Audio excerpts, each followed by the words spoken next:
ॐ श्री गुरुभ्यो नमः। ॐ श्री गुरुभ्यो नमः। ॐ श्री गुरुभ्यो नमः।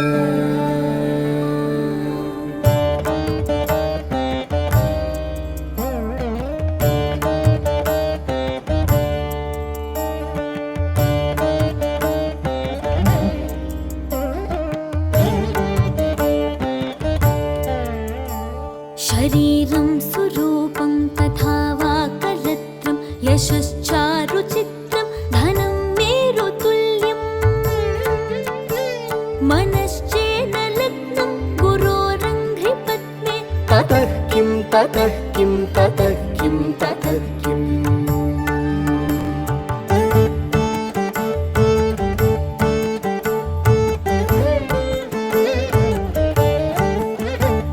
कलत्रं धनं पुत्रपौत्रादि सर्वं गृहं बान्धव सर्वमेतद्धि जातम्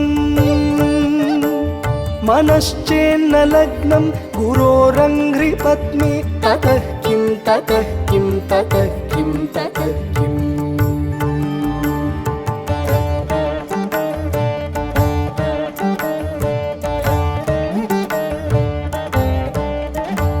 षडङ्गादिवेदो मुखे शास्त्रविद्या कवित्वादिगद्यं सुपद्यं करोति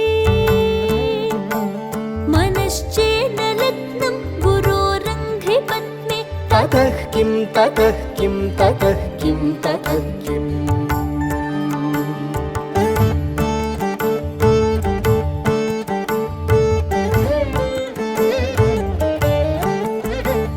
विदेशेषु मान्यः स्वदेशेषु धन्यः सदाचारवृत्तेषु मत्तो न चान्यः मनश्चेन्न लग्नं गुरोरङ्घ्रिपद्मे ततः किं ततः किं ततः किं ततः किम्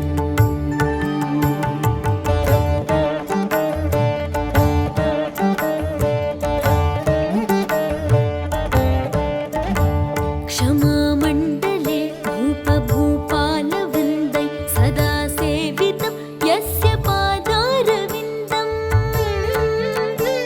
मनश्चेन लग्नं गुरोरङ्घ्रिपद्मे ततः किं ततः किं ततः किं ततः किम्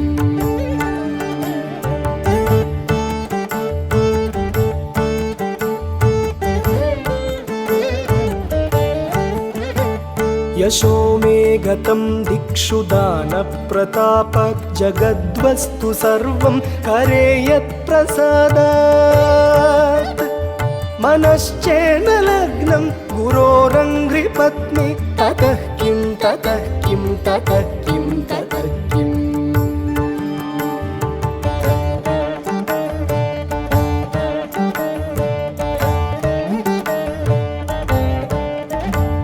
न भोगे न योगे न वा वाजिराजो न कान्तामुखे नैव वित्तेषु चित्तम् मनश्चेन लग्नं गुरोरङ्घ्रिपद्मे ततः किं ततः किं ततः किं ततः किम्